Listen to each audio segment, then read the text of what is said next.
तो hello students, कैसे हैं आप लोग। मैं उम्मीद कर रहा हूँ एकदम शानदार होगा और मैं लेके आ गया हूँ यार थर्ड चैप्टर बिजनेस एनवायरनमेंट का। स्टार्ट करने से पहले यही बोलूंगा यार कि इस चैनल को सब्सक्राइब कर लो, क्योंकि और शानदार वीडियो मैं लेके आने वाला हूँ इस पे।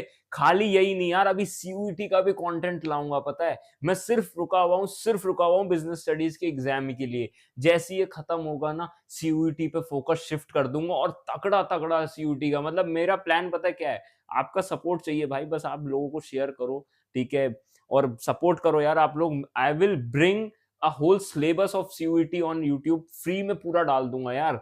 मेरे को क्या करना है नॉलेज को रखकर, पूरा सीयूईटी का syllabus. I am telling you this and this a very big thing. में पूरा सिलेबस, ठीक है, जो कोचिंग ले रहे हैं ना, पैसे लेके दे रहे हैं, I will give you for free on YouTube. ठीक है, please subscribe and like and please support guys. ठीक है, तो चलिए जल्दी से शुरू करते हैं। तो अब हम शुरू करते हैं बिजनेस एनवायरनमेंट। बिजनेस एनवायरनमेंट की अगर मैं बात करूं तो सबसे पहले फीचर एंड मीनिंग समझ लेते हैं इसका। फीचर एंड मीनिंग की अगर मैं बात करूं, ठीक है, तो सबसे पहले हमसे क्या कह रहा है,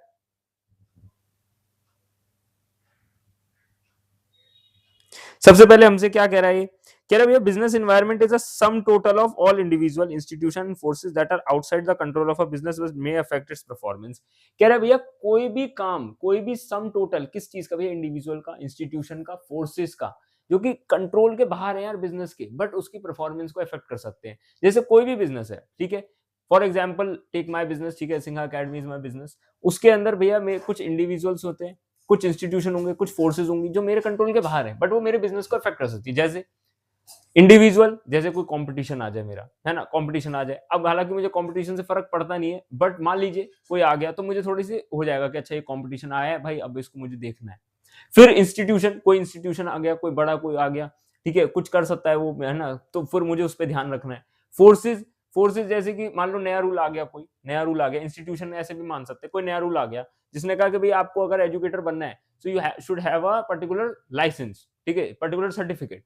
तो अब क्या दिक्कत हुई, मुझे जाना पड़ेगा, है ना, लाइन में लगना पड़ेगा, सब चीजें करनी पड़ेगी, मेहनत। तो इसमें क्या है, मेरे बिजनेस पे इफेक्ट आएगा और उसकी परफॉर्मेंस पे इफेक्ट आएगा। क्यों आएगा इफेक्ट, कि भैया जैसे मैं बाहर गया, जैसे मैं बाहर गया तो अब मेरे को जितनी देर मैं बाहर हूं, मैं उतनी देर रिकॉर्डिंग वगैरह तो नहीं कर सकता आप लोगों के लिए। तो मेरे बिजनेस पे आया ना फर्क, यही चीज है। किस किस तरीके के होते हैं भैया, economic, social, political, technological, legal forces plus competition, customer, government, courts, media, ये सब भी इसके अंदर आते हैं। ठीक है, ये मोटा मोटी इन्होंने बता दिया है यहाँ पे मैंने। ठीक है, इकोनॉमिक हो गया, सोशल हो गया, पॉलिटिकल हो गया, सबको इकट्ठा करके समझते हैं, पर उससे पहले समझेंगे फीचर्स को। फीचर्स की बात करूं, फीचर्स की बात करूं तो सबसे पहले हमारा क्या आता है फीचर्स के अंदर, टोटलिटी ऑफ एक्सटर्नल फोर्सेस। भैया एक्सटर्नल फोर्सेस की टोटल होता है, ठीक है, सम टोटल होता है जितनी भी एक्सटर्नल चीजें एक फर्म के साथ हो सकती हैं। और एग्रीगेटिव इन नेचर होता है, ठीक है, एग्रीगेटिव इन नेचर होता है मतलब इकट्ठा एक साथ इफेक्ट कर सकते हैं। जैसे नोकिया का एग्जांपल लेते हैं। नोकिया ने क्या हुआ, टेक्नोलॉजिकल अपग्रेड आया, नोकिया ने कहा भाई हम नहीं लेंगे, हम तो विंडोज पे शिफ्ट कर रहे हैं। When the whole mobile industry shifted to Android except the Apple, इन्होंने कहा नहीं, हम तो भाई विंडोज पे जाएंगे, and that led to their downfall. तो ये चीज होती है कि हर तरीके से इफेक्ट करती है एक बिजनेस को। ठीक है, ऐसा नहीं है कि अब टेक्नोलॉजिकल से दिक्कत हुई तो इकोनॉमिक भी हुई, फिर उसके बाद सोशल, क्योंकि एक्सेप्टेंस नहीं है तो सोशल भी हुई, तो इकट्ठा इफेक्ट होता है। ठीक है, स्पेसिफिक और जनरल फोर्सेज होते हैं। स्पेसिफिक जैसे इन्वेस्टर, कस्टमर, सप्लायर, है ना, सप्लायर ने माल देने से मना कर दिया, कस्टमर को प्रोडक्ट पसंद आना बंद हो गया, इन्वेस्टर पैसे देने को मना कर रहे हैं। इस चीजों से क्या होता है, मेरा क्या होता है, बिजनेस इफेक्ट होता है। इंडिविजुअल ही फर्म को डायरेक्टली करते हैं। जर्नल क्या भैया, सोशल, पॉलिटिकल, लीगल, टैक्स, ठीक है, ये इनडायरेक्टली करते हैं। मतलब पॉलिटिकल कुछ हो गया, कॉन्फ्लिक्ट हो गया, लीगल किसी ने केस कर दिया किसी फर्म पे, टेक्नोलॉजिकल मैंने आपको बता दिया। ठीक है, इस तरीके की चीजें इंटर रिलेटेड होते हैं सारे। ठीक है, elements of environment are closely related. Increase health awareness is equal to demand for organic food, gym. मतलब भैया अब देखो, सोशली इंक्रीज हुआ हेल्थ अवेयरनेस, ठीक है, तो अब डिमांड बढ़ गई organic food, gym, bottle water की, ये सब चीजों की, है ना। ये भी है, ये भी है। अब जैसे एक बहुत अच्छा एग्जांपल देता हूं आप लोगों को बिजनेस एनवायरनमेंट का।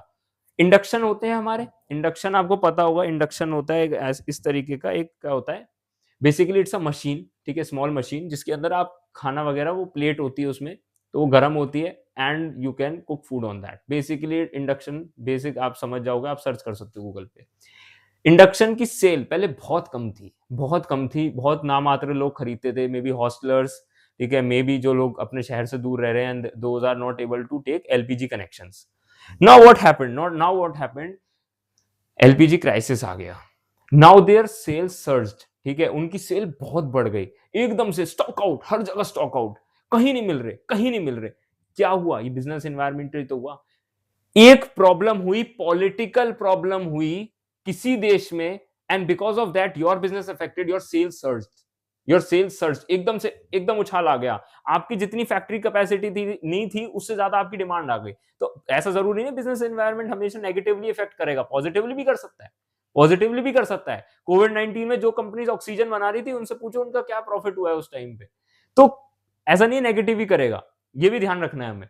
ठीक है, इंटर रिलेटेडनेस हो गई, डायनेमिक नेचर में बता दिया आपको कि अच्छा ठीक है, इंटर रिलेटेड मैंने बता दिया। तो बिजनेस एनवायरनमेंट का ये बहुत एक अच्छा एग्जांपल बन सकता है। अभी बात करूंगा आगे, बात करूंगा आगे। देखिए, डायनेमिक नेचर होता है भैया, कांस्टेंट चेंज हो रहा है, technology, consumer preference, new competition में। अब देखो, सबने इंडक्शन खरीद लिए, अब क्या हो गया भैया, क्राइसिस ना कम हो गया। अब जिन्होंने खरीदे होंगे इंडक्शन, उन पे तो रह गए, बट अब जो कंपनीज बना लेंगी और उनका स्टॉक हो जाएगा पूरा, नाउ व्हाट विल हैपन, अब उन्हें बेचने में दिक्कत आएगी, है ना, क्योंकि अब क्राइसिस तो खत्म हो जाएगा 10-15 दिन में, या जब भी खत्म हो जाएगा, एक हफ्ते में, 2 दिन में, जब भी हो जाएगा, होना तो है। अब उनका जो स्टॉक रेडी हो गया, उसमें दिक्कत आ जाएगी, उसमें दिक्कत आ जाएगी कि अब भैया इसका हम क्या करें, ये तो बन गया, अब लोग खरीद ही नहीं रहे। तो ये भी दिक्कत आ जाती है, क्योंकि डायनेमिक नेचर है, कॉन्स्टेंटली चेंज हो रहा है, टेक्नोलॉजिकल चेंज आया, नोकिया ने मना कर दिया एंड्रॉइड पे जाने के लिए, क्या हुआ, डाउनफॉल हो गया। तो ये भी चीज है। अनसर्टेनिटी है भैया, कुछ नहीं पता। किसको पता था एलपीजी का क्राइसिस हो जाएगा? किसको पता था? किसी को नहीं पता था, अनसर्टेन रहता है भैया। ठीक है, difficult to predict future changes, specially in fast moving industry like IT और फैशन। फैशन में तो आप कह ही नहीं सकते, खैर फैशन में तो कोई भी चीज आ जाती है ना। अभी बैगी चल रहा है, बैगी बैगी बैगी बैगी चल रहा है, एकदम से ओल्ड मनी आ जाएगा, है ना, तो कुछ भी चेंज आ सकता है। कॉम्प्लेक्सिटी की बात करूं भैया, कॉम्प्लेक्स होता है, काफी सारे इंटररिलेटेड फोर्सेस काम करते हैं अलग अलग सोर्सेस से, बहुत मुश्किल है भैया जानना कि क्या होने वाला है या क्या है। रिलेटिविटी रहती है भैया, कंट्री टू कंट्री डिफर करता है, रीजन टू रीजन डिफर करता है ना। जैसे इंडिया में साड़ी की सेल है ज्यादा है, बट फ्रांस में तो है ही नहीं, क्योंकि कोई पहनता ही नहीं है ना, इस तरीके की चीजें। आगे चलते हैं, इंपॉर्टेंस की बात करूंगा भैया। इससे सबसे पहले तो अपॉर्चुनिटीज को फाइंड करने में मदद मिलती है, और फर्स्ट मूवर एडवांटेज कई बार आपको मिल जाता है। ठीक है, identification let's a firm explore the opportunities before competition. आप पहले ही जब आइडेंटिफिकेशन कर लोगे कि यार ये कुछ हो सकता है आगे चल के, जैसे कई कंपनीज ने पहले ही भाप लिया था कि एंड्रॉइड आ रहा है, एंड्रॉइड आ रहा है, तो उन्होंने पहले ही एंड्रॉइड पे स्विच कर दिया, and because of that they get the first mover advantage, और वो उन्होंने वो ग्रैब कर ली अपॉर्चुनिटी, राइट। तो you sometimes get the first mover advantage. फिर भैया थ्रेट और अर्ली वार्निंग सिग्नल्स को आइडेंटिफाई करने में मदद करता है। जैसे मान लो वॉर शुरू हुई, जो इंटेलिजेंट लोग थे, इंटेलेक्चुअल लोग थे, जिनको पता थी कि उससे क्या असर हो सकता है, they started may be buying induction way before there price hiked. ठीक है, उनका प्राइस बढ़ गया या जो भी हुआ, आउट ऑफ स्टॉक हुआ, उससे पहले उन्होंने ले लिए। तो ऐसा आप कर सकते हो। तो क्या है, आइडेंटिफाई करने में मदद करता है थ्रेट्स को और अर्ली वार्निंग सिग्नल्स को। ये मैं इंडिविजुअल लेवल पे बता रहा हूँ, बिजनेस लेवल पे भी यही चीज अप्लाई हो जाती है।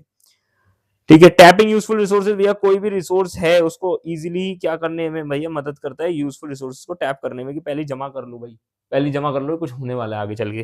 फिर कोपिंग विद रैपिड चेंजेस भैया, टर्बुलेंट मार्केट होता है, less brand loyalty, fragmented market, demanding customer, ये सब चीजें क्या है भैया, कंटिन्यूअसली एग्जामिन करता है भाई इन्वायरमेंट आपको।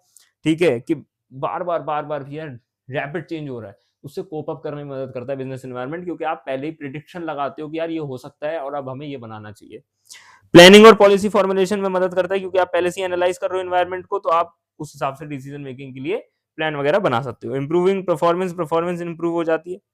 ठीक है, परफॉर्मेंस इंप्रूव हो जाती है आपकी, क्योंकि आपको पता है यार क्या होने वाला है, तो you already prepare your self. फिर अच्छा, अब आ जाते हैं डायमेंशंस पे बिजनेस एनवायरनमेंट के। पेसल बोलता हूँ इसको मैं। पेसल क्या है भैया, ये देख लो। ठीक है, ये देख लो, मैं बता देता हूँ यहाँ पे, बहुत बढ़िया से पढ़ेंगे आज, मजा आएगा आप लोगों को भी। देखो, इकोनॉमिक की बात करूं, सबसे पहले इंटरेस्ट रेट हो गया, इन्फ्लेशन रेट हो गया, डिस्पोजेबल इनकम, स्टॉक मार्केट, ये सब क्या है भैया, ये सब इंटरेस्ट रेट बढ़ गया बैंक का, इन्फ्लेशन रेट बढ़ गया एकदम से, डिस्पोजेबल इनकम लोगों की बढ़ गई घट गई। डिस्पोजेबल इनकम क्या होती है, फाइनल इनकम जो आप अपने ऊपर खर्चते हो। ठीक है, सारे खर्चे निकालने के बाद, रेंट वगैरह, बिजली का खर्चा, पानी का खर्चा, सब निकालने के बाद जो अपने ऊपर खर्चने के लिए पैसा बचता है, उसको बोलते हैं डिस्पोजेबल इनकम। वो लोगों की बढ़ घट गई, उस हिसाब से सब चीजें रहती। जैसे अब देखो एग्जांपल दे रखा है, low interest rate leads to more car and home loans that boost the construction for auto industry. भैया लोन का रेट गिर गया, तो अब क्या होगा, लोग आसानी से घर खरीद पाएंगे, गाड़ी खरीद पाएंगे, तो क्या होगा, एकदम से रियल स्टेट इंडस्ट्री में उछाल आ जाएगा, कार इंडस्ट्री में, ऑटोमोबाइल इंडस्ट्री में एकदम से सर्ज आ जाएगा। तो ये होता है इकोनॉमिक। सोशल की बात करूं भैया, कोई भी custom, tradition, value, social trend, society की एक्सपेक्टेशन, लाइफ एक्सपेक्टेंसी, ठीक है, ये सब आपको याद करने की जरूरत नहीं है, बट आपको पता होना चाहिए, क्योंकि क्वेश्चन क्या आ जाता है, आपको कुछ भी इसमें से ही दे देगा एग्जाम्पल बना के, और कहेगा बताओ ये सोशल है, टेक्नोलॉजिकल है, इकोनॉमिक है, पॉलिटिकल है या लीगल है। आपसे ये पूछ लेगा, तो आपको ये टर्म्स पता होने चाहिए कि कौन से में क्या अप्लाई हो रहा है, खासकर लीगल पॉलिटिकल में, ठीक है, आपको पता होना चाहिए, और सोशल और इकोनॉमिक में डिफरेंस पता होना चाहिए। कई बार बच्चे बहुत ज्यादा कंफ्यूज इसमें कर देते हैं। भैया हेल्थ फिटनेस ट्रेंड, ठीक है, demand for organic food, gyms वगैरह में आपको पता है आजकल फिटनेस का कितना ट्रेंड चल रहा है, जिम वगैरह का आपको पता है, कोविड के बाद बहुत ज्यादा एक सर्ज आया, जिम्स खुल गए हर गली मोहल्ले में, ये हुआ है, ठीक है। टेक्नोलॉजिकल मैंने बता दिया आपको, साइंटिफिक इंप्रूवमेंट आया, कोई इनोवेशन आया, कुछ भी आया, ठीक है। इंटरनेट से अब ई बुकिंग होने लग गई, रोबोटिक, बायोलेजर, एआई है ना, AI is the new buzzword. Political, political में भैया जनरल स्टेबिलिटी और पीस रहती है, ठीक है। कोई भी पॉलिटिकल में तो यार बहुत इजीली मैं बता रहा हूँ आपको, ईरान अभी कॉन्फ्लिक्ट चल रहा है, वो हो गया, ठीक है, कुछ भी और कॉन्फ्लिक्ट हो जा रहा है, कोई पॉलिटिकल इंस्टेबिलिटी हो रही है, कहीं दंगे हो गए, कुछ भी हो गया, उस केस में भी आपका एनवायरमेंट बहुत इफेक्ट होता है, और योर बिजनेस गेट अफेक्टेड, ठीक है। Investor confidence, long term investment वगैरह ये दे रखे हैं हमें। फिर लीगल, भैया कोई नया लॉ आ गया, कुछ आ गया, ठीक है, जैसे एड ऑफ अल्कोहल प्रोहिबिट कर दिया, सिगरेट के पैकेट पे भी है स्टैच्यूटरी वार्निंग होनी चाहिए, जैसे लिखा होता है सिगरेट का पैकेट, हालांकि मैंने कभी देखा नहीं है, बट दुकान वगैरह में रखा होता है, then I have saw it कि वहां पे एक ना लिखा होता है स्मोकिंग किल्स, ठीक है। या कभी भी आप एड देखोगे अगर सिगरेट वगैरह का कहीं शॉप में लगा रखा होता है, तो वहां लिखा होता है नीचे smoking kills, because it is mandatory, ठीक है। वो ऐसा नहीं है कि आप मर्जी से लगा रहे हो, वो सरकार ने बोला है, इट इज अ लॉ, कि आप जब भी कुछ ऐसा बेचोगे which is harmful for the health of a person, आप उसके नीचे लिख सकते हो स्मोकिंग किल्स, ठीक है। बेबी फूड के एड्स में भैया मेंशन होना चाहिए। तो ये सब चीजें हैं, ठीक है। इकोनॉमिक एनवायरनमेंट भैया इन इंडिया, ठीक है, एलपीजी पॉलिसी वगैरह, ये आपका सब इको चैप्टर 1, ठीक है, उसमें आपने कवर किया होगा जब आप पढ़ रहे थे उसको, इंडियन इकोनॉमिक डेवलपमेंट चैप्टर 1 में आपने सब कवर किया होगा, ठीक है। इसका स्क्रीनशॉट ले लो, अगर आप चाहते हो कि मैं इस पे बना दूं एक वीडियो प्रॉपर, तो फिर मुझे बता देना, क्योंकि आपने पढ़ रखा है पहले से, that is why I am skipping this, ठीक है। इंडस्ट्रियल पॉलिसी लिबरलाइजेशन में कुछ नहीं हुआ, मैं बता देता हूँ सिंपल, आपको इजी भाषा में बताता हूँ। लिबरलाइजेशन में कुछ नहीं हुआ, पहले हर चीज को करने के लिए लाइसेंस लगता था, फैक्ट्री खोलने से लेके कुछ भी करने थे। अगर मैं अभी नहीं होता, अभी मैं होता मान लीजिए 1950s में अपने, और मैं ये एजुकेशन बिजनेस स्टार्ट करता, तो मुझे उसके लिए भी लाइसेंस चाहिए था, बेसिकली बात ये है, ठीक है। और उसमें बहुत ज्यादा लॉबिंग होती थी, पैसे होता था, हेर फेर, करप्शन होता था to get that licence. Liberalisation आया, उसने कहा कोई लाइसेंस की जरूरत नहीं है पर्टिकुलर आइटम्स को छोड़ के, वो पहले 8 थे, 8 से अब सिर्फ 3 रह गए हैं। प्राइवेटाइजेशन हुआ, प्राइवेटाइजेशन में पहले क्या था, सुई से लेके गाड़ी तक सब सरकार बनाती थी, उसके बाद सरकार फिर बोला भाई, प्राइवेटाइजेशन में बोला भाई कुछ नहीं होगा, प्राइवेट लोग भी आके बना सकते हैं, प्राइवेट लोग भी आके बना सकते हैं। ग्लोबलाइजेशन में ये हुआ कि भैया अब ग्लोबल फर्म्स भी एंटर कर सकती है इंडिया के मार्केट को, खाली इंडिया के लोग ही प्रोडक्ट और सर्विसेज को प्रोवाइड नहीं करेंगे, बाहर के लोग भी आके, अब जो बाहर की कंपनीज हैं वो भी प्रोवाइड कर सकती हैं। ये हो गया। इम्पैक्ट क्या हुआ भैया, कंपटीशन एक तो इंक्रीज हो गया, क्योंकि एमएनसी आ गई, तो इंडिया के लोगों के लिए दिक्कत हो गई। डिमांडिंग कस्टमर, अब भाई कस्टमर की चॉइस बढ़ गई, जो पहले उसे मिलते थे 1 या 2 आइटम पर्टिकुलर चीज के लिए, अब उसे मिल रहे 10 ऑप्शन, तो वो 10 में से फिर चूज करता, तो डिमांड बढ़ गई कस्टमर की। चेंजिंग टेक्नोलॉजी, क्योंकि अब टेक्नोलॉजी पहले इंडिया में कम थी, बट बाहर की कंपनीज आई, टेक्नोलॉजी में इनोवेशन बहुत तेजी से होने लगा। Necessity for change, business had to constantly adapt, कि भैया जल्दी जल्दी अडेप्ट करना पड़ रहा है, क्योंकि भाई बाहर की कंपनी तो कुछ भी नया लेके आ जा रही है, ठीक है। ह्यूमन रिसोर्स को डेवलपमेंट मिला, मार्केट ओरिएंटेशन शिफ्ट हो गई, ठीक है, और बजटरी सपोर्ट जो था उसका लॉस हो गया, ठीक है, क्योंकि पब्लिक सेक्टर एंटरप्राइज थे वो नहीं काम कर पाए उस तरीके से, क्योंकि अब भाई आप खुद ही समझ लो, ठीक है, कि आपका बेसिक एग्जांपल है बीएसएनएल और एयरटेल। बीएसएनएल भी अभी भी एग्जिस्ट कर रहा है, एमटीएनएल अभी भी एग्जिस्ट कर रहा है, बट फिर भी आप एयरटेल डलवाते हो, जबकि बीएसएनएल बहुत सस्ता है, क्यों? Because it is not able to compete with the speed. तो वही चीज है।